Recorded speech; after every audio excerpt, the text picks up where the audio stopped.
الرحمن الرحيم الحمد لله الأول بلا أول كان قبله والآخر بلا آخر يكون بعده الذي قصرت عن رؤيته أبصار الناظرين وعجزت عن نعته أوهام الواصفين الذي ابتدع بقدرته الخلق ابتداء واخترعهم على مشيته اختراعا ثم سلك بهم طريق إرادته وبعثهم على سبيل محبته والصلاة والسلام على الأول العدد وصاحب الأبد أسرته خير الأسر وإترته خير الإتر وشجرته خير الشجر نبتت في حرم بسقت في كرم سيدنا ومولانا بالقاسم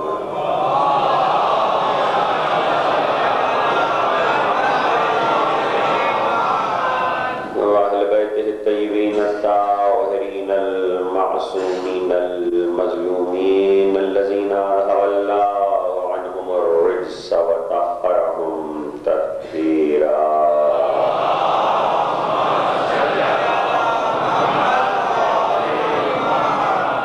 لا سيما على الحق الجديد وتلة الرشيد وغرة الحميد بقية الله في الأرض وحجة الله على الخلق شريك القرآن صاحب العصر والزمان أجل الله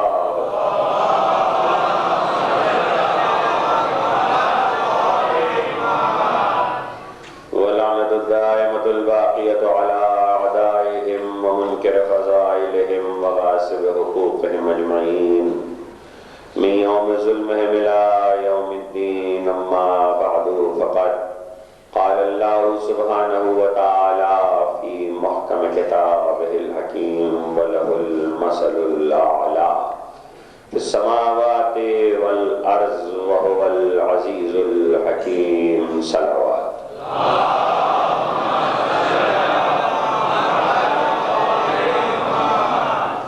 ایک مرتبہ سمجھ گیا بلند آواز صلوات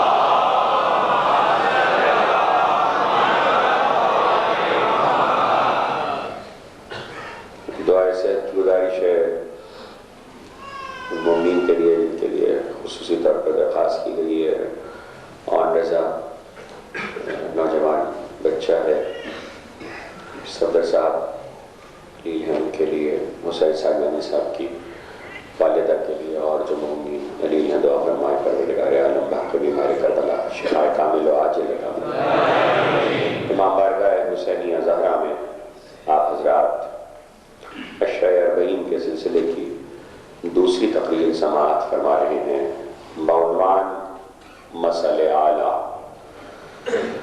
کل تمہیدی گفتگو تھی کتاب خدا کے اس ایک مرکب دو الفاظ سے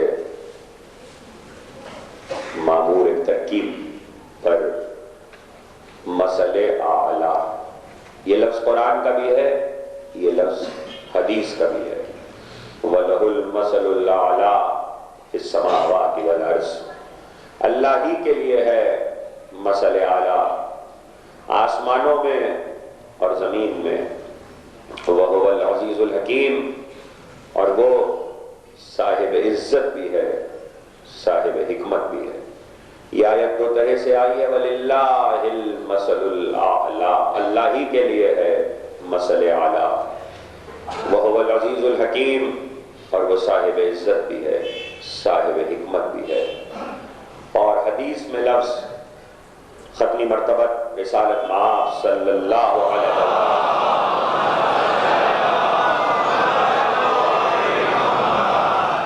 کہ حدیث میں جہاں یہ لفظ آیا ہے وہ حدیث صرف یہ نہیں کہ اہل بیت سے محبت کرنے والوں نے علی پر ایمان رکھنے والوں نے اسے روایت کیا ہو بلکہ عالم اسلام کی صحیح ترین حدیث ہے اور اس سلسلے میں بہت تفصیل اگر کسی کو درکار ہو کچھ اگر آ سکی تو انشاءاللہ حوالے بھی عرض کریں گے، لیکن بہت تفصیل اگر کسی کو درکار ہو تو صاحب اوقات میر حامد حسین لکھنوی اور میر سرکار ناصر الملت علی اللہ مقامہ نے اپنی کتاب ابقات الانوار کی ایک جلد میں اس حدیث پر گفتگو کی ہے، یا علی انت مثل الاعلی، اے علی تم مثل اعلی ہو۔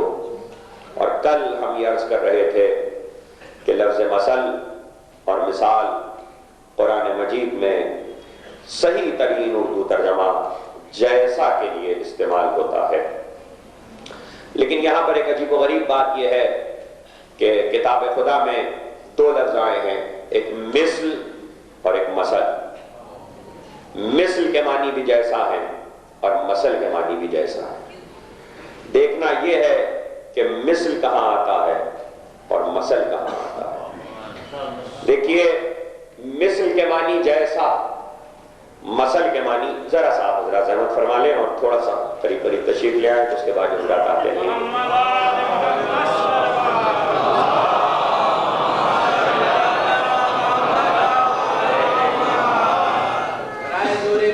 علیہ السلام صلوات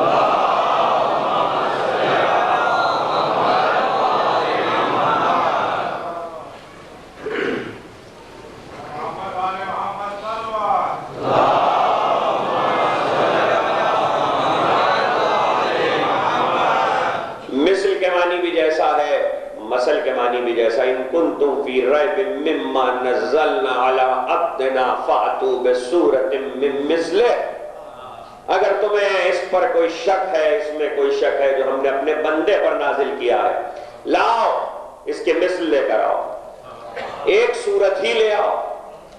فَلْيَأْتُوا بِحَدِيثٍ مِثْلِهِ، تو لاؤ کوئی حدیث، کوئی بات ہماری بات کے مثل میں لاؤ، جیسی ہماری بات کے جیسا۔ لیکن جہاں مثل آ جائے وہاں قرآن کا قانون اور ہے، جہاں مثل آ جائے وہاں قرآن کا قانون اور ہے۔ اللہ کی مثل تو ہے، اللہ کی مثل نہیں ہے۔ پروردگار کے لیے مثل تو ہے، قرآن نے کہا، پروردگار کے لیے مثل نہیں ہے۔ لیسا کمثلہ شیء، یہ قانون بھی قرآن کا ہے کہ خدا کے لیے کوئی اس کی مثال، کوئی شے ہے ہی نہیں۔ لیسا کمثلہ، اس کے جیسا کوئی نہیں ہو سکتا، لیکن یہ جیسا مثل والا ہے۔ اور دوسری جگہ قرآن کہتا ہے اللہ نور السماوات والارض مثل نورہ کمشکاۃ فیہا مصباح والمصباح فی زجاجۃ والزجاجۃ کأنہا کوکب دری یوقد من شجرۃ مبارکۃ زیتونۃ لا شرقیۃ غربیہ۔ اللہ زمین و آسمان کا نور ہے اور اس کی مثال ایسے ہے جیسے چراغ قندیل میں ہے، قندیل فانوس میں ہے، یہ سب مل کر کوکب دری کی طرح جگمگا رہے ہیں۔ اللہ کے لیے مثل ہے، اللہ کے لیے مثل نہیں ہے۔ مثل کی تردید قرآن کر رہا ہے، مثل بیان کر رہا ہے۔ وَلَهُ الْمَثَلُ الْأَعْلَىٰ دوسرا موقع، وَلِلَّهِ الْمَثَلُ الْأَعْلَىٰ تیسرا موقع۔ تین جگہوں پر قرآن نے کہا اللہ کے لیے مثل ہے، اللہ کے لیے مثل نہیں ہے۔ مثل میں اور مثل میں کیا فرق ہے؟ دونوں کے معنی جیسا ہے، لیکن دونوں میں ایک فرق ہے اور بہت باریک سا فرق ہے۔ دیکھیے مثل کے لیے قرآن مجید نے یہ بھی ذکر کیا والذین معہ محمد رسول اللہ، سورہ مبارکہ فتح کی آخری آیت ہے والذین معہ شداء علی الکفار رحماء بینہم تراہم رکعا سجدا یبتغون فضلا من اللہ ورضوانا مثلہم فی التوراۃ ومثلہم فی الانجیل۔ جو محمد رسول اللہ، محمد اللہ کے رسول ہیں، والذین معہ اور جو اس کے ساتھ ہے، اشداء علی الکفار، کفار پر شدید ہے، رحماء بینہم آپس میں ایک دوسرے پر رحم دل ہے، یبتغون تراہم رکعا سجدا تم انہیں دیکھو گے یا رکوع میں یا سجدے میں، یبتغون فضلا من اللہ ورضوانا اور وہ اپنے پروردگار کا فضل اور اس کی رضا کو تلاش کرتے ہیں، اس کی جستجو میں رہتے ہیں۔ مثلہم فی التوراۃ، ان کی مثالیں تورات میں ہیں، مثلہم فی الانجیل، ان کی مثالیں انجیل میں ہیں۔ یہاں مثل ہے، مثل نہیں ہے۔ یعنی جو رسول کے ساتھ ہے، اب یہ لفظ ساتھ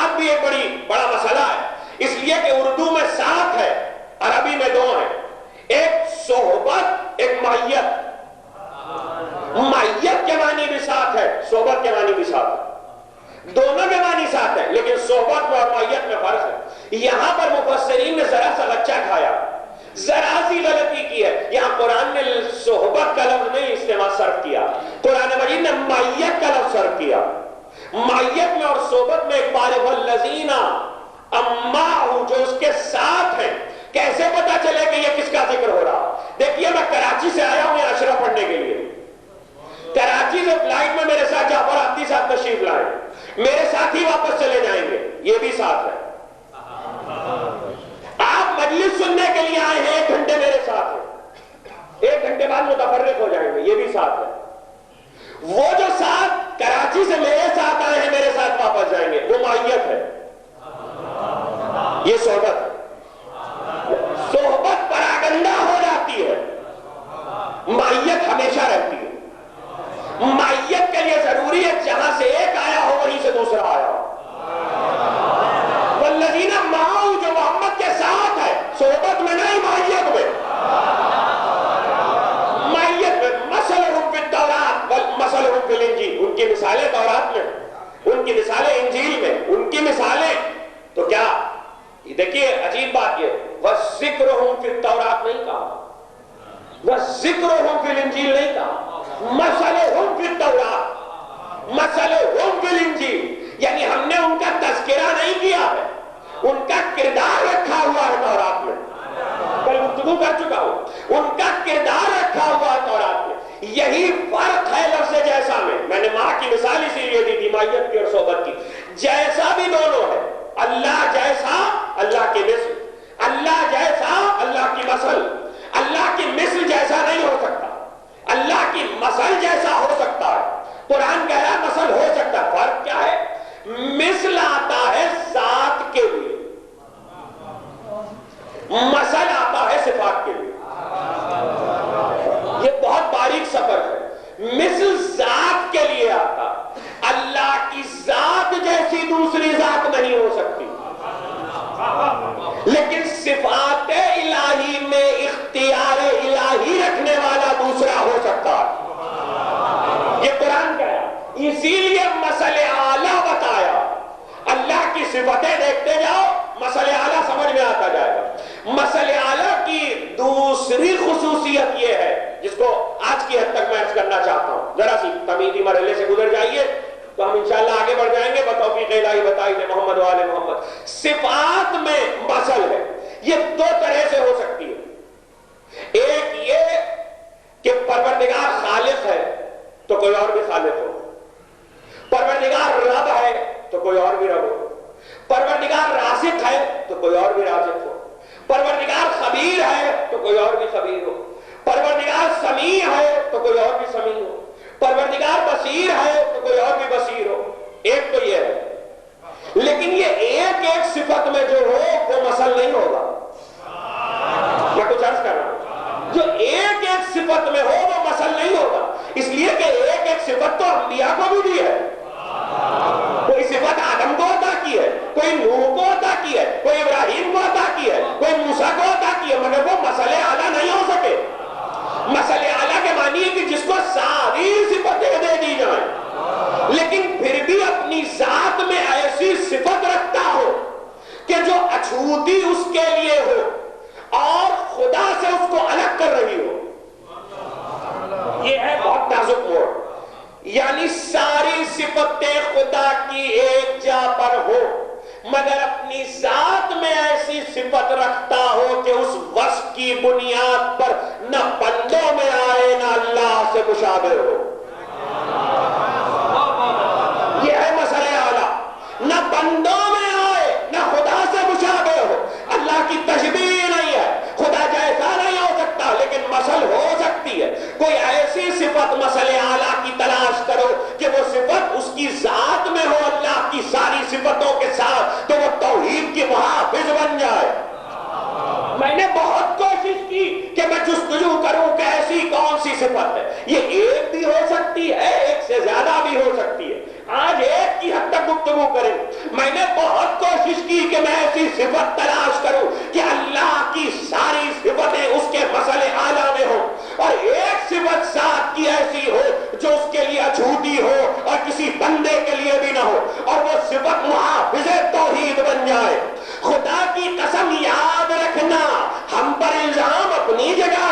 کہتے ہیں جب علی کی فضیلتیں سنائے تو لوگ ہم سے کہتے علی کو اللہ بنا دیا، علی کو اللہ بنا دیا۔ خدا کی قسم ہمیں فضائل علی پڑھنے دو، جب تک ہم علی کو مولود کعبہ کہتے رہیں گے۔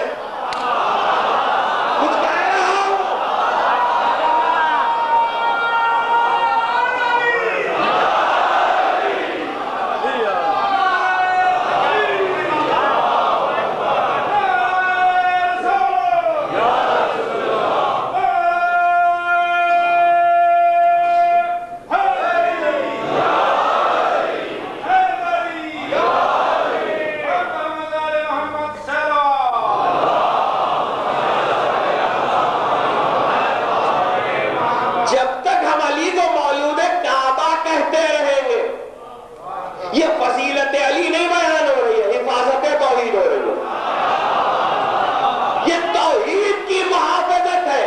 پوچھے کیسے؟ اس لیے کہ کعبے میں پیدا ہوئے کوئی اور نہیں ہوا، یہ بندوں سے افضل ہوئے۔ انبیاء کعبے میں نہ آئے، اوصیاء کعبے میں نہ آئے، اولیاء کعبے میں نہ آئے، کعبے کا مولود کوئی نہیں ہے۔ ہم مسجد میں کوئی نہیں پیدا ہو سکتا، کعبے میں کیسے ہوگا؟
اسی طرح ولایت میں نہیں ہے، ولایت میں شرک نہ ہو۔ اللہ نے گوارا نہ کیا کہ کوئی وصف علی میں شریک، اس لیے علی مسئلے اعلیٰ۔ یہ اسی طرح سے شرح کرتے ہوئے ہم آگے بڑھ جائیں گے۔ علی مسئلے اعلیٰ ہیں اپنی ولادت کی بنا پر۔ اب آج ہم بڑے نازک مرحلے پر ہیں، اور وہ اس لیے ہے کہ مجھے نہیں معلوم کہ وہ بحث یہاں تک پہنچی ہے یا نہیں۔ جعفر عابدی صاحب تشریف فرما، پاکستان میں مسئلہ پیدا ہو چکا، ولادت نہ کہیے، علی کا ظہور کہیے۔ میں نے کہا اگر آپ ظہور کہہ رہے ہیں ولادت کے معنی میں تو ٹھیک ہے، بالکل ٹھیک ہے۔ لیکن اگر آپ ولادت کی تردید کر کے ظہور کہہ رہے تو پھر میں نہیں مانتا. اب مجھ سے پوچھئے کہ میں کیوں نہیں مانتا, دلیل دے رہا ہوں. یاد رکھیے گا اگر ولادت علی کی نفی کرو گے تو فضیلت علی پہ حرف نہیں آئے گا, عظمت بنت اسد کم ہو جائے گی. کچھ کہہ رہا ہوں, عظمت بنت اسد کم ہو جائے گی, اس لیے کہ علی کا خدا کے گھر میں پیدا ہونا علی کی عصمت کی دلیل نہیں ہے, ماں کی عصمت کی دلیل ہے. علی کو مولود کعبہ کہو تاکہ عظمت بنت اسد پہچانی جائے. میں کیا کروں کہ بیوی نے, ان مرحلوں کو عرض کروں گا کہ بیوی نے جب باہر آئی ہے, اب چونکہ ظاہر ہے کہ مسئلے اعلیٰ میں حیات علی کے مختلف پہلو آئیں گے تو اس منزل پر چاہتا ہوں کہ کچھ آپ کے حوالے کروں. علی مسئلے اعلیٰ ہے, ولادت میں علی کی یکتائی ہے, اولین و آخرین میں کوئی نہ ہوا. بھئی جہاں تردید ہوتی تھی وہاں بھی نہیں ہو رہی. دیکھیے مسئلے اعلیٰ, علی اکیلے ہی کعبے میں پیدا ہوئے. تاریخ میں لکھا ایک اور بچہ بھی پیدا ہوا, اس کا نام ہے حکیم ابن حزام, وہ بھی کعبے میں پیدا ہوا. ٹھیک ہے, ہوا ہوگا. ماں کون تھی, کس وقت آئی تھی, توجہ کیجئے گا, کعبے میں کس وقت آئی تھی تو ان پر کیا گزری تھی. ہم جب کہہ رہے ہیں کہ علی کعبے میں پیدا ہوئے تو ہم تو 3 دن کی رودات سنا رہے ہیں, باہر کی بھی اندر کی بھی. ہم تو بتا رہے, دیکھیں باہر کی مکے والے بتائیں, اندر کی کس سے پوچھیں تو اندر کی بتائے گا رسول. تو ہم نے رسول سے پوچھا اور رسول نے بتایا, وہ سنائیں گے ہم آپ کو کہ رسول نے کیا بتایا, وہ تو تفصیل ہے. لیکن اس وقت ذرا سی میری گفتگو کو محفوظ کر لیجئے گا. وہ روایت چلی نہیں حکیم ابن حزام والی کہ حکیم ابن حزام پیدا ہوئے تھے. ابھی میں حج پر گیا تھا تو ریاض سے اور مدینے سے کتاب چھپی ہے, علی کی جنگوں کا اٹلس, عربی کتاب ہے. اتنی خوبصورت کتاب چھپی ہے سعودی عرب سے, وہ کتاب میں لے کر آیا ہوں اپنے ساتھ. علی کی جنگوں کی تمام تاریخی تفصیل ہے. اس میں پہلا صفحہ حیات علی کا ہے, ولادت علی کے سلسلے میں حیات علی کا پہلا صفحہ. پہلے ہی صفحے پر لکھا ہے کہ علی کائنات میں تنہا مولود کعبہ.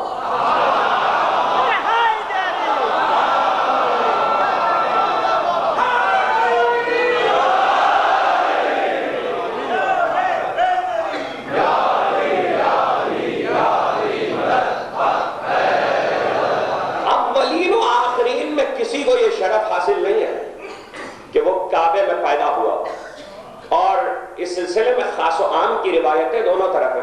بہت تفصیل اگر کسی کو عالم اسلام کی روایتوں کی چاہیے تو ہدایت السودا شہاب الدین دولت آبادی کی کتاب ہے, اور انہوں نے اس میں بہت تفصیل کے ساتھ ولادت علی کے واقعات لکھے. عالم اسلام میں شیعوں میں اگر کسی کو تفصیل چاہیے تو محمد ابن فتح نیشاپوری کی کتاب روضۃ الواعظین ہے, اس میں انہوں نے تفصیل لکھی ہے.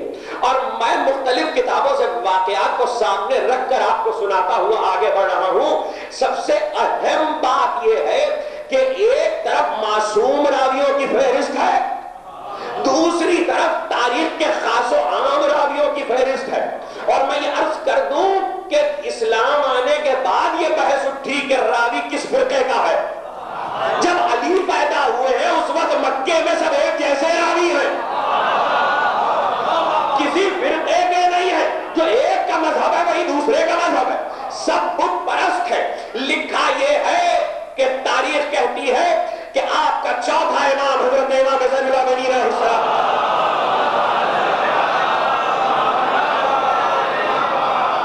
شاید کہیں میں ترتیب کو ملحوظ خاطر نہ رکھ سکوں تاریخی واقعات میں, لیکن میرے بیان میں ترتیب رہے گی انشاءاللہ بتوفیق الہی بتائید محمد و آل محمد.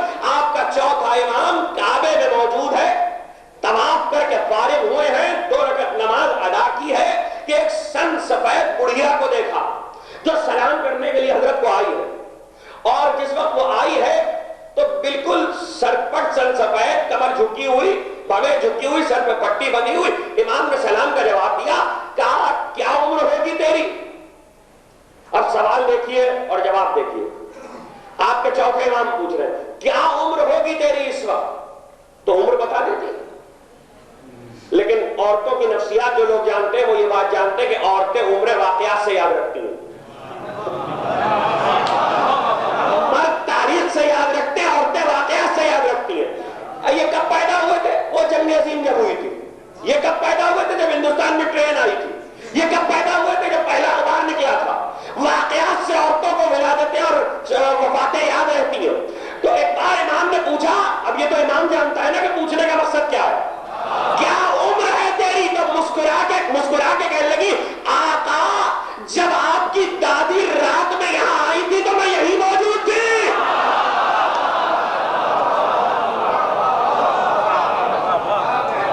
اس رات میں میں یہیں پر تھی. جیسے ہی امام نے سنا بیٹھ گئے. کعبے کے صحن میں رکن یمانی کے پاس بیٹھ گئے. جو لوگ حج کرنے گئے انہیں معلوم ہے کہ رکن یمانی کے پاس, اب یہ احکامات اسلامی مستحبات اور فرائض کا مسئلہ ہے, رکن یمانی کی طرف بیٹھنا ویسے بھی ثواب ہے. کعبے میں کہیں بھی بیٹھنا ثواب ہے, کعبے کو دیکھنا ثواب ہے, لیکن رکن یمانی کی طرف اگر آپ بیٹھیں تو ہمارے فقہ کے لحاظ سے, مذہب آل محمد کے لحاظ سے زیادہ ثواب ہے. رکن جو نہیں گئے ان کے لیے عرض کر رہا ہوں, خدا انہیں لے جائے. رکن یمانی وہ رکن ہے جہاں سے دیوار شگافتہ ہوئی تھی. اور عجیب و غریب بات یہ ہے کہ زمانہ حج میں دیوار کعبہ کا پردہ اٹھا دیا جاتا ہے. عام دنوں میں پردہ غلاف پڑا ہوتا ہے تو ایک درمیان سی محرابی گوشہ بنایا ہوا ہے غلاف میں, جس سے وہ شگاف کا کچھ حصہ نظر آتا ہے. لیکن جب اس سال جب پردہ اٹھا تو میں وہیں پر کعبے کے صحن میں موجود تھا. میرے سامنے کی بات ہے, تو میں صرف یہ دیکھ رہا تھا کہ یہ پردہ کعبے سے نہیں اٹھا ہے, تاریخ پر سے اٹھا ہے. یہ پردہ تاریخ پر سے اٹھا ہے. اور آپ یقین کریں کہ میں نے اس کے بعد حج کے طواف میں لوگوں کو دیکھا کہ میں صرف اس بات کو میں نے نوٹ کیا کہ آخر یہ کون سی بات ہے. 4 کونے ہیں, وہ حجر, یہ رکن عراقی, یہ رکن شامی, یہ رکن یمانی. اور 4 کونوں سے جب انسان طواف کرتا ہے تو عام طور پر چونکہ باتیں کرنا منع نہیں ہے, دعائیں پڑھنا ثواب ہے, تو کچھ لوگ باتیں کرتے ہیں, کچھ دعائیں پڑھتے ہیں, کچھ سامنے دیکھ رہے ہوتے ہیں. لیکن عجیب و غریب بات یہ ہے کہ تینوں دیواروں سے گھوم کر جب انسان رکن یمانی کی طرف آتا ہے تو کسی بھی فرقے کا ہو گردن خود بخود گھومتی ہے. مجھے نہیں معلوم کہ یہ گردن کیسے گھوم جاتی ہے, اور اس طرح گردن گھومتی ہے کہ انسان رک کر اسے دیکھنے لگتا ہے کہ یہ کیا ہے.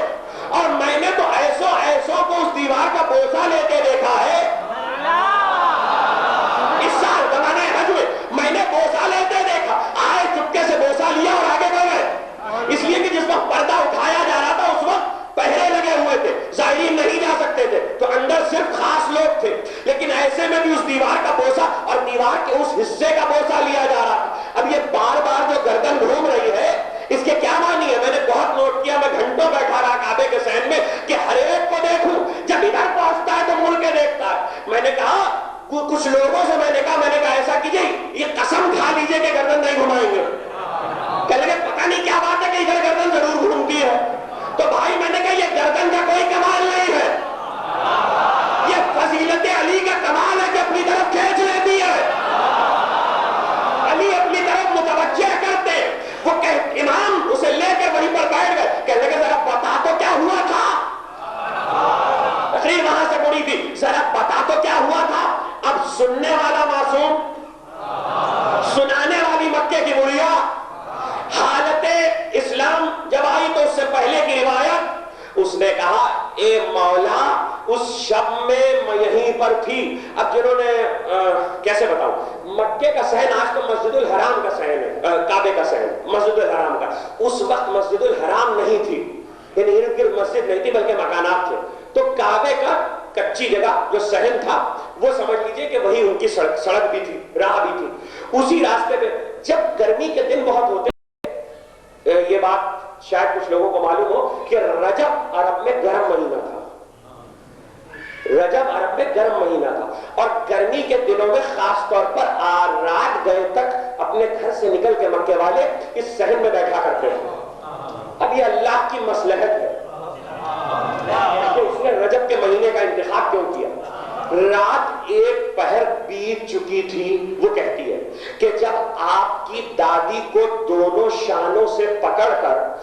آپ کے دادا ابو طالب لے کر آئے، گھر سے نکلی ہے خدا کے گھر جانے کے لیے، مگر گھر کا مرد ساتھ ہے۔ گھر سے نکلی ہیں خدا کے گھر جانے کے لیے، بی بی خدا کے گھر جا رہی ہو، چلی جاؤ۔ کہا نہیں، ابو طالب ساتھ ہے، اور شانوں سے، وہ کہتی ہے شانوں سے پکڑے ہوئے ہیں، اور شانوں سے پکڑ کے لے کر آئے اور لا کر رکن یمانی کے پاس بٹھایا۔ رکن یمانی بنی ہاشم کے بیٹھنے کی پرانی جگہ ہے۔ بنی ہاشم پشتینی اسی رکن کے پاس بیٹھا کرتے تھے۔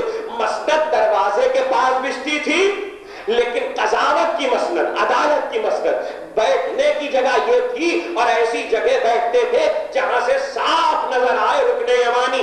مجھے نہیں پتا کہ آل اسماعیل رکن یمانی کے پاس کیوں بیٹھا کرتے تھے، شاید انتظار کر رہے ہو اور انہیں کسی آنے والے کی خبر ہو۔ وہ کہتی ہے کہ بی بی کو رکن یمانی کے پاس بٹھایا، اور اس جملے کو محفوظ کیجئے گا، ابو طالب نے بنت اسد سے کہا اجلسی علی اسم اللہ، اللہ کے نام پر بھروسہ کر کے بیٹھی رہو۔ کیا ایمان ہے ابو طالب کی باتیں کر رہے ہو؟ اللہ کے نام پر بھروسہ کر کے بیٹھی رہو۔ تاریخ بتائے اللہ کسی بت کا نام ہے ایام جاہلیت میں جس کے نام پہ بھروسہ کر کے ابو طالب کہہ رہے بیٹھی رہو؟ نہیں، جملے سے مزاج پہچانو کہ خاندان نبوت کا مزاج ہے۔ 5000 برس گزر گئے، مزاج نبوت نہیں بدلا۔ 5000 برس پہلے اسی جگہ پر ابراہیم نے اپنی زوجہ کو یہی جملہ کہہ کے بٹھایا تھا۔ جب گئی لے کر آئے تھے ہاجرہ کو، تو کیا کہا تھا؟ بیٹھی رہو خدا پہ بھروسہ کر کے۔ کیا کس پہ چھوڑے جا رہے ہو؟ 5000 سال کے بعد ابو طالب نے وہی جملہ کہا، چلے گئے ابو طالب۔ اس دن سے 3 دن تک ابو طالب مکے میں نہیں، ابو طالب مکے میں نہیں، کعبے میں لوگوں نے دیکھا کہ ابو طالب کے جانے کے بعد وہ عورت کہتی ہے، بی بی تھوڑی دیر کے بعد اٹھی، 13 کی رات روشن ہوتی ہے، چادر میں ملبوس بنت اسد کا سایہ نظر آ رہا تھا۔ بنت اسد اٹھی، رکن یمانی سے ہو کر حجر اسود کے پاس آئی، حجر اسود سے استلام کے بعد طواف کو شروع کیا۔ طواف شروع کیا، پہلا چکر ختم کیا، 4 چکر ختم کیے تھے، 5ویں چکر میں تھی۔ 5ویں چکر پورا کرتے ہوئے جیسے ہی رکن یمانی کے پاس آئیں تو دائیں ہاتھ کو اٹھا کر رکن یمانی پہ رکھا، اور رکن یمانی پر رکھ کر آواز دی، اللہ رب انی مومنۃ بک وبما جاءک من عندک من کتب ورسل انی مصدقۃ بکلام جدی ابراہیم الخلیل۔ پروردگار میں تجھ پر ایمان رکھتی ہوں، لائی ہوں نہیں۔ جو عربی سے واقف ہے انہیں معلوم ہے کہ مومنتم کے معنی یہاں کیا ہے، لائی ہوں نہیں، رکھتی ہوں تجھ پر بھی، تیری کتابوں پر بھی، تیرے رسولوں پر بھی جو تیری طرف سے آئے، اور میں تصدیق کرنے والی ہوں اپنے جد ابراہیم خلیل کے کلام کی۔ بی بی نے بتایا تصدیق بھی میرے گھر میں ہے، ایمان بھی میرے گھر میں ہے۔ کچھ کہہ رہا تصدیق بھی میرے گھر میں۔ اب وہ عورت کہتی ہے جیسے ہی ہاتھ رکھا دیوار پھٹی۔ یہ کلمات کہے تھے کہ دیوار پھٹی۔ تاریخ نے کہا بی بی دعا کر رہی تھی، مشکل میں تھی۔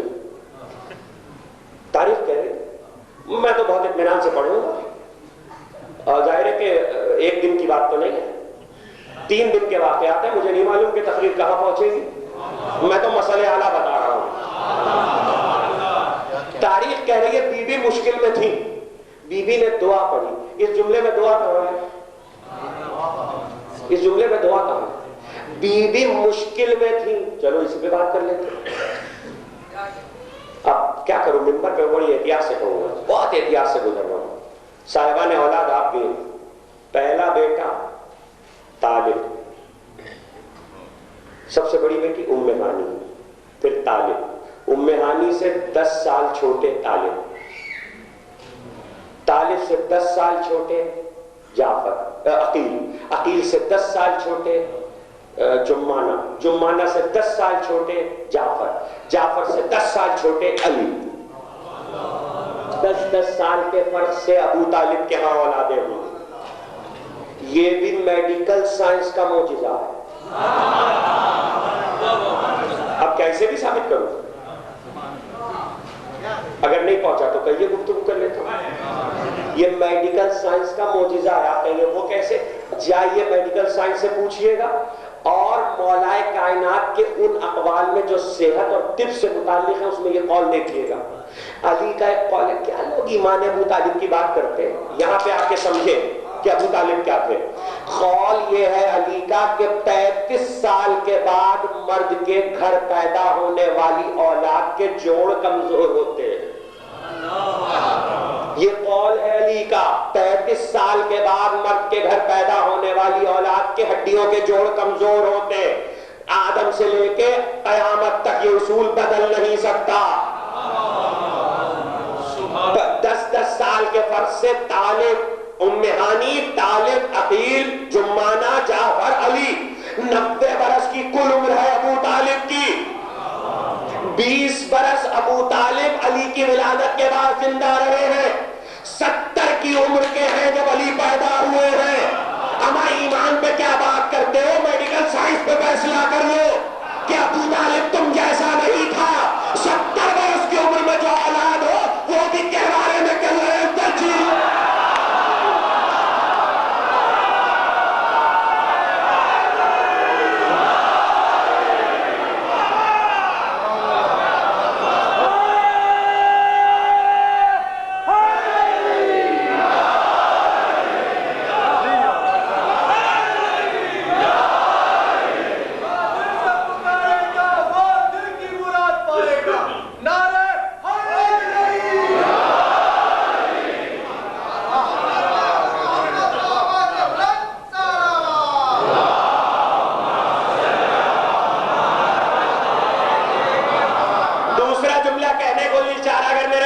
میڈیکل سائنس کا اب تک پہنچ گیا۔ 70 سال کی علی کہہ رہے 35 سال کی عمر کی کے بعد کی اولاد کی جوڑ کمزور۔ 70 سال میں ابو طالب کے گھر جو بیٹا پیدا ہو وہ قوت الہی، وہ ید اللہ، جس کے 70 سال کی عمر کا بیٹا قوت الہی ہے وہ خود ابو طالب کیا ہوگا؟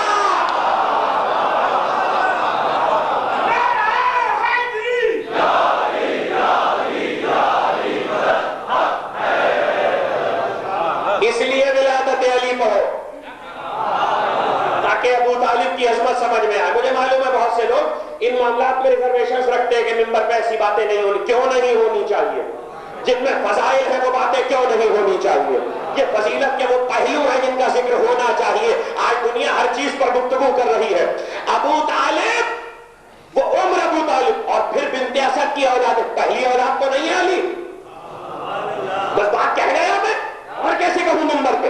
علی پہلی اولاد تو نہیں ہے، مشکل کا کیا سوال ہے کہ بنت اسد کیا مشکل ہے؟ تو بنت اسد دعا کرنے کے لیے آئی ہے، اور اگر مشکل ولادت کے وقت دعا کرنے آتی ہی تھی تو طالب کی پیدائش پہ کیوں نہیں آئی؟ جعفر کی پیدائش پہ کیوں نہیں آئی؟ عقیل کی پیدائش پہ کیوں نہیں آئی؟ ہماری یہ ولادت کے وقت دعا کرنے نہیں آئی ہے۔ بنت اسد کو پتا انہیں گھر میں آنا، اسے خدا کے گھر میں آنا ہے۔ بنت اسد کو علم ہے، ادھر ہاتھ رکھا، ادھر دیوار پھٹی، اور یاد رہے دیوار ایسے نہیں، ایسے پھٹی۔ کیا بتاؤں، ابھی جا کے دیکھیے گا، بے ترتیب پتھر لگے ہوتے، پورے کعبے میں پتھر ترتیب سے لگے، بس اتنی سی جگہ پر پتھر بے ترتیب ہے، اور سمجھ میں نہیں آتا کہ اتنی ماہر فنکار تعمیر کو، اس کی پتھروں کی تراش خراش کو کس نے بگاڑ دیا؟ اور اب آپ کہیں گے تو اس زمانے کے بعد تو کعبہ بارہا تعمیر ہوا۔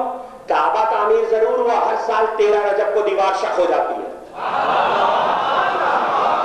ہر سال 13 رجب کی صبح کو دیوار شق ہوتی ہے فجر کے وقت، تو پتھر کتنی ہی ترتیب سے لگائے جائیں ٹوٹ جاتے ہیں۔ یعنی فضیلت علی، ولادت علی کعبے میں ہوئی نہیں تھی، اللہ دیوار شق کر کے ہر سال دکھاتا ہے۔ بھول نہ جانا، بھول نہ جانا، بھول نہ جانا، دیوار شق ہو کے بتا رہی ہے۔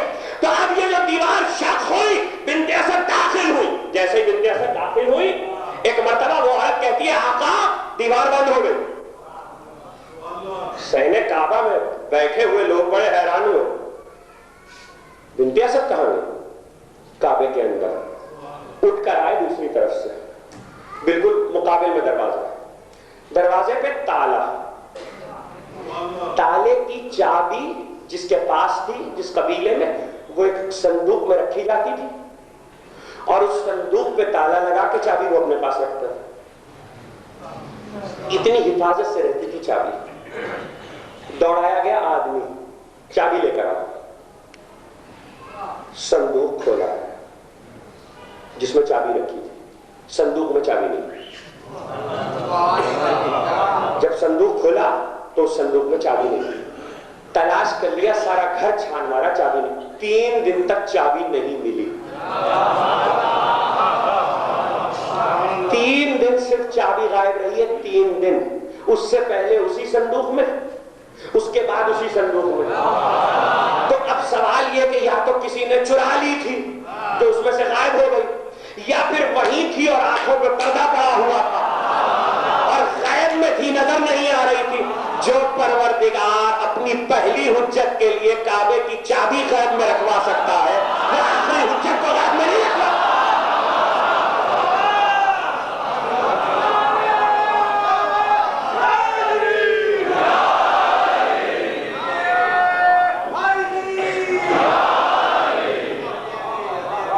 ایک مرتبہ چابی نہیں ملی تو لوگ دوڑے ابو طالب کے گھر. ابو طالب کے گھر پہنچے تو بزرگ خاندان ہے ابو طالب، زوجہ کعبے میں. ابو طالب کے گھر پہنچے تو پتہ چلا ابو طالب مکے ہی میں نہیں. اب مکہ چھوڑ کے کہاں گئے کون بتائے؟ بتا کے بھی نہیں گئے، پیچھے کیسے گئے؟ اب لے دے کے بچا کون؟ بھتیجا یتیم عبداللہ. تو دوڑایا کہ پتا کرو عبداللہ کا بیٹا کہاں ہے. بار بار نام لیتا ہوں تو درود پڑھنا پڑے گا. اب ابن عبداللہ کہاں ہے؟ معلوم ہوا وہ غار حرا پہ. اطمینان رسول دیکھیے، اطمینان ابو طالب دیکھیے. وہ مکے سے باہر، یہ غار حرا میں. اب کیا کریں؟ نہ رسول آ رہے ہیں نہ ابو طالب. تو 3 دن تک مکے کے صحن میں لوگ کعبے کے چکر لگاتے رہے کہ دیوار کہاں سے شگافتہ ہوئی تھی، کچھ پتا چلے کہ کوئی تو جگہ ملے. دروازہ کھل نہیں رہا ہے، بنت اسد پہ کیا گزر رہی ہے. اور صرف وہ لوگ نہیں ہیں جو رات کو بیٹھے تھے، اس لیے کہ رجب کا مہینہ مکے میں عکاز کے میلے کا مہینہ تھا.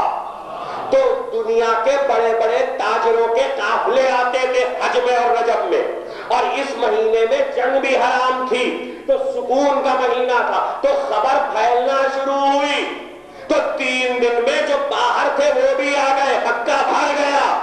جو گھروں میں بیٹھے تھے وہ صحن میں آ گئے. اب سمجھ میں آیا کہ خدا نے 3 دن بنت اسد کو اندر کیوں رکھا. مجمع آج آئے تو علی باہر آئے.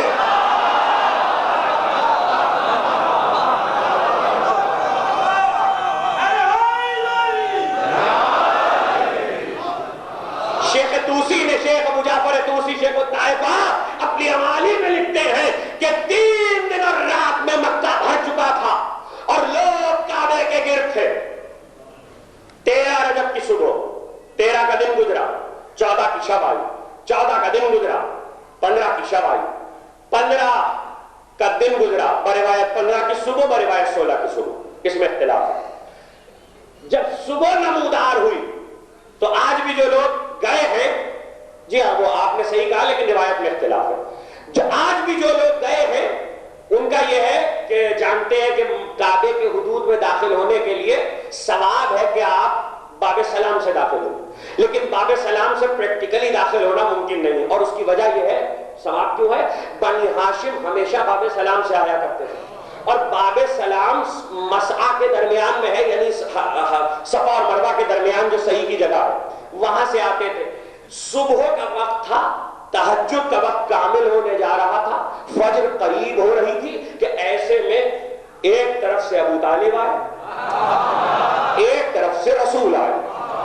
چچا اور بھتیجے قدم بڑھاتے ہوئے دونوں داخل ہوئے اور داخل ہونے کے بعد رکن یمانی کے پاس آ کر رکے. درمیان کی ایک بات کو میں نے قصداً حذف کر دیا, اس کے لیے تھوڑی سی تمہید دو جملوں کی چاہیے. مکے اب جو بات بتانے جا رہا ہوں اس کا ابتدائی بات تاریخ میں موجود ہے, نتیجہ تاریخ کے پاس نہیں ہے, وہ میری جستجو ہے, وہ میں آپ سے عرض کر رہا ہوں. تاریخ کہتی ہے کہ بنی ہاشم کے دو طریقے تھے. ایک یہ کہ سلام قرآن میں بعد میں آیا, بنی ہاشم کا رواج پہلے سے تھا. بنی ہاشم ایک دوسرے کو سلام کیا کرتے تھے. دوسرا طریقہ بنی ہاشم کا یہ تھا کہ مکے سے جاتے تھے تو سب سے آخر میں کعبے کا طواف کرتے تھے, آتے تھے تو سب سے پہلے کعبے کا طواف کرتے تھے. یہ بنی ہاشم کی روایت تھی اسلام آنے سے پہلے, اور اس روایت پہ بنی ہاشم کے گھر کا ہر فرد عامل تھا, اس میں کوئی بحث نہیں ہے. روایت مستند ہے, سب نے مانا ہے. اس کے معنی بنی ہاشم کا طریقہ یہ ہے کہ داخل ہوں گے تو طواف کریں گے. رسول آئے ہیں اور ابو طالب, اور اب چونکہ داخل ہوئے ہیں کعبے میں اور مکے میں, تو پہلا کام کیا کریں گے؟ طواف. تو پہلے حجر پر آئے, استلام کر کے طواف شروع کیا. طواف سے فارغ ہو کر رکن یمانی پر آئے. تقریر تو آگے بڑھ جائے گی, اب جملہ لے جائیے, نتیجہ میں دے دوں. روایت تاریخ کی تھی, یہ کائنات میں اولین و آخرین میں صرف ایک موقع کا دو ہستیوں کا واحد طواف تھا کہ علی اور علی کی ماں کعبے کے اندر تھی.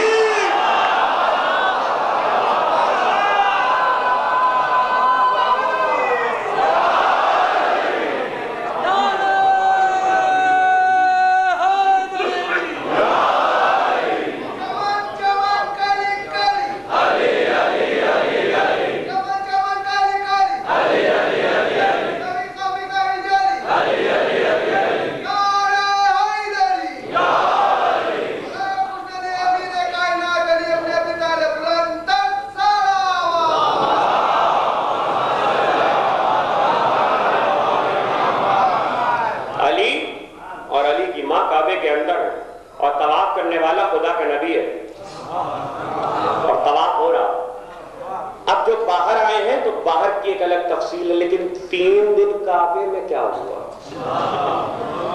اس کی تفصیل محمد ابن فتال نیشاپوری صاحب روضۃ الواعظین. کیسے بتاؤں, جابر ابن عبداللہ انصاری آ کے بیٹھ گئے پیغمبر کے پاس. حدیث قصہ کا راوی جابر, امام صادق نے جس کو عالم کہا ہے وہ جابر, اور عالم کہنے کی وجہ یہ کہ آپ کے 5 امام نے کہا جس کے پاس قرآن کی ایک آیت کی تفسیر جسے معلوم ہو وہ عالم ہے. جابر کو حدیث قصہ کی تفسیر معلوم, آیت اخیر کی تفسیر معلوم ہے, اس لیے وہ عالم. رسول نے جس کو امانت دار بنایا سلام کا وہ جابر, اور وہ جابر آ کر پیغمبر کے پاس بیٹھ گیا. اکیلے رسول ہیں اور روایت کرنے والے جابر ہیں, اور اس کے بعد جو جملے ہیں وہ مجھے عملاً بتانے پڑیں گے. ایک بات پیغمبر سے کہنے لگے, یا رسول اللہ 13 رجب کو جب علی کعبے میں پیدا ہوئے تو کیا ہوا تھا؟ تو رسول کو بتانا چاہیے نہیں. جابر کہتے جھومنا اور کہتے جاتے تھے واہ واہ جابر واہ واہ واہ, خدا کی قسم روضۃ الواعظین کے جملے, واہ واہ جابر واہ واہ, تو نے کیا پوچھ لیا؟ واہ واہ جابر واہ واہ, تو نے کیا پوچھ لیا؟ اے اللہ کے رسول بتا دیجئے آپ کی یہ شان کہ آپ جھومیں. اللہ کے رسول نے بتایا تذکرہ ولادت علی ایسا بیان ہے کہ رسالت جھومنے لگے.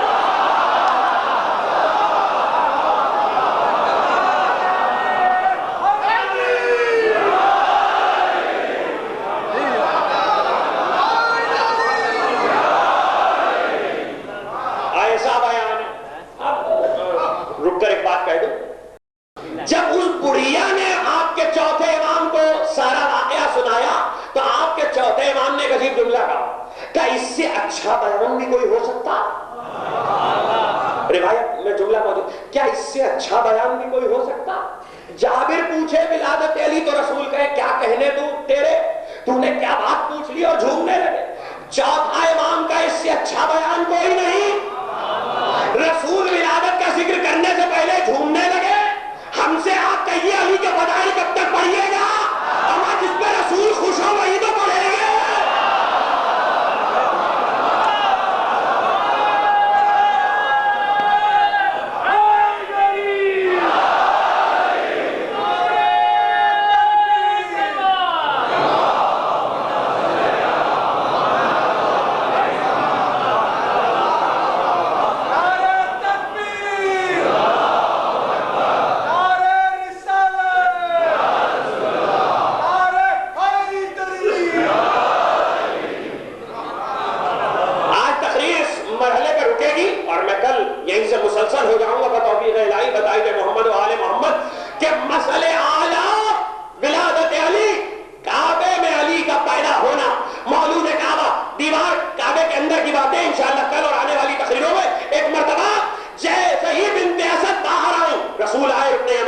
ابو طالب ابن یمانی پر دیوار دوبارہ شک ہوئی، جس راہ سے گئی تھی اسی راہ سے ہوں، ہاتھوں پر علی تھے، تو بنت اسد یہ کہتی ہوئی آ رہی تھی اللہ نے مجھے فضیلت بخشی آسیہ پر، اللہ نے مجھے فضیلت بخشی مریم پر.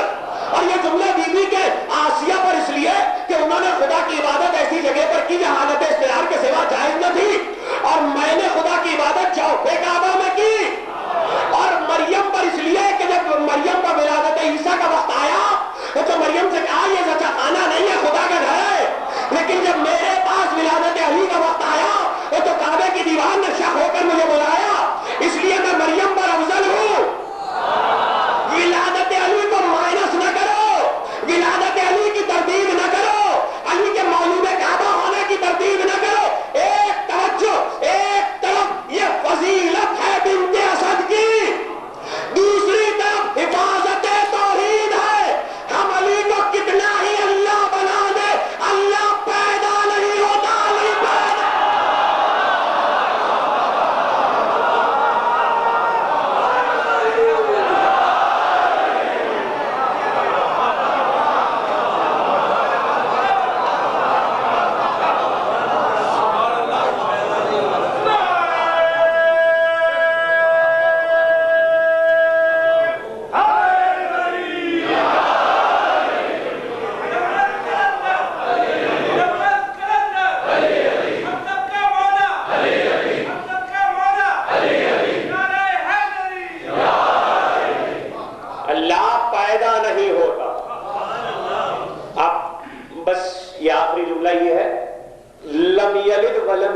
پڑھو اور اس کے ساتھ ولادت علی بیان کرو. کہنے ہمیں جو کہنا تھا لم یلد ولم یولد پڑھتے جاؤ اور اس کے ساتھ ولادت علی بیان کرتے جاؤ تاکہ یہ پتا چلے کہ فضیلت علی اپنی جگہ پر لیکن خدا اپنی جگہ. اللہ اللہ ہے، علی علی ہے. اور ظاہر ہے کہ چونکہ مسئلے عالم اس لیے مسئلے اعلیٰ ہے. علی اس صفت میں واحد ہے کہ خدا کی ساری صفتیں علی ہے، لیکن ولادت علی کی صفت نہ بندوں کے پاس ہے. اور خدا کے ہاں تو زوالی نہیں ہوتا، اس لیے کہ اللہ ولادت نہیں رکھتا، اللہ کے ہاں تولید نہیں ہے. جب تک ولادت علی بیان ہوتی رہے گی حفاظت لا الہ ہے. اس لیے علی ولی اللہ کلمے میں رکھا ہوا ہے کہ لا الہ کی حفاظت ہو رہی ہے تذکرہ علی سے، توحید کی حفاظت ہو رہی ہے ذکر علی سے. اس لیے رکھا ہوا ہے. قیامت تک یاد رکھنا جب تک علی کا ذکر ہوتا رہے گا حفاظت توحید ہوتی رہے گی. یہ حفاظت توحید کسی نے برسر منبر میرے مولا سے پوچھا تھا اللہ جلیل کیوں ہے؟ کہ اس لیے نہیں کہ وہ صاحب جلالت ہے بلکہ اس لیے کہ وہ خالق جلالت ہے. علی سے اس نے پوچھا اللہ حکیم کیوں ہے؟ کہ اس لیے نہیں کہ صاحب حکمت ہے بلکہ خالق حکمت ہے. علی سے اس نے پوچھا اللہ علیم کیوں ہے؟ کہ اس لیے نہیں کہ صاحب علم ہے بلکہ خالق علم ہے. انہی جملوں کو آگے بڑھا لو تو اللہ کی ایک صفت سمجھا دوں. اللہ علی اس لیے نہیں ہے کہ بلند ہے، اللہ خود علی اس لیے ہے کہ خالق علی ہے.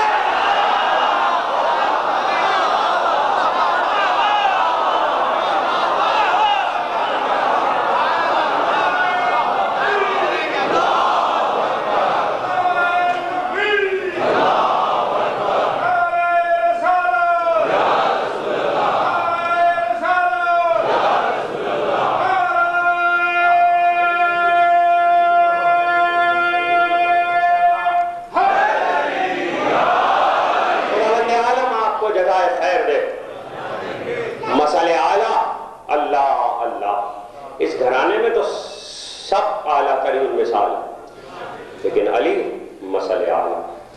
مثالیں ڈھونڈنے پہ آؤ تو کوئی فضیلت کے لیے مثال ہے، کوئی مصیبت کے لیے مثال ہے، کوئی مقام عظمت پہ مثال ہے، کوئی مقام شہادت پہ مثال ہے. اللہ اکبر. ہاں آج کی یہ شب اس بچی سے منسوب ہے جسے یتیمہ حسین کہتے ہیں۔ خداوند عالم آپ کی آوازوں پر اپنی رحمت نازل کرے، پروردگار آپ کی آنکھوں پر اپنی رحمت نازل کرے۔ 4 برس کی بچی جب حسین نے رخصت کیا تھا تو کہتے تھے جاؤ سکینہ ماں کے سینے پر سونے کی عادت ڈالو، تو سکینہ کہتی تھی ماں کے سینے پر تو علی اصغر سوتے ہیں۔ تو ایک مرتبہ حسین نے کہا سے علی اصغر ہمارے سینے پر سوتے ہیں۔ تو بچی نے بس اتنا کہا تھا کہ اچھا بابا جاتے ہو جاؤ، نیند آئے گی جب آپ کی بھو پاؤں گی بابا، میں رات کے مختل میں چلی آؤں گی بابا۔ ہاں ہاں اللہ اللہ۔ ایک بار حسین نے کربلا کی خاک اٹھائی تھی اور اٹھا کر سکینہ کے سر میں ڈال دی۔ سکینہ نے کہا بابا یہ کیا کرتے ہو؟ کہا بیٹا آج سے تم یتیم ہو۔ کہا بابا یتیم کسے کہتے ہیں؟ کہا سکینہ جس کا باپ مر جائے وہ یتیم ہے۔ عزیزہ چھوٹی سی بچی 4 برس کی، میں نہیں کہہ سکتا، تاریخ نہیں بتاتی کہ احساس یتیمی کہاں سے شروع ہوا، لیکن جب خیمے جلے ہوں گے اور جب سکینہ نے تماچے کھائے ہوں گے اور آواز دی ہوگی چچا ابا،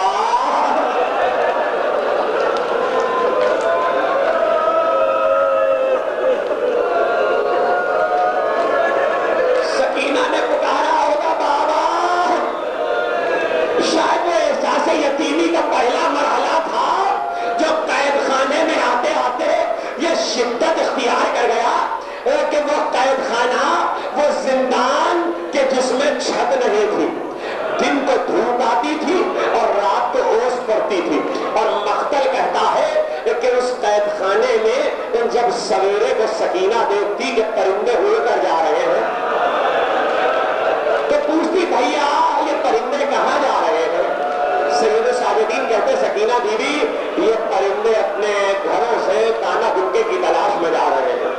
جب شام ہوتی اور پرندے پھر واپس ہوتے نظر آتے، سکینہ کہتی بھیا یہ پرندے اب کہاں جا رہے ہیں؟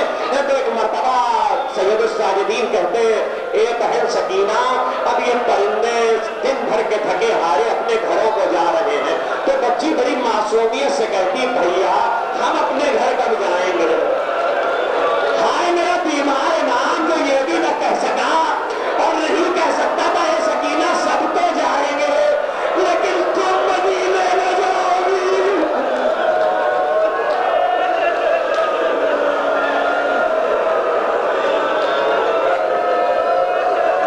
خدا آپ کی آوازوں پر اپنی رحمت نازل کرے، پروردگار آپ کی آنکھوں پر اپنی رحمت نازل کرے۔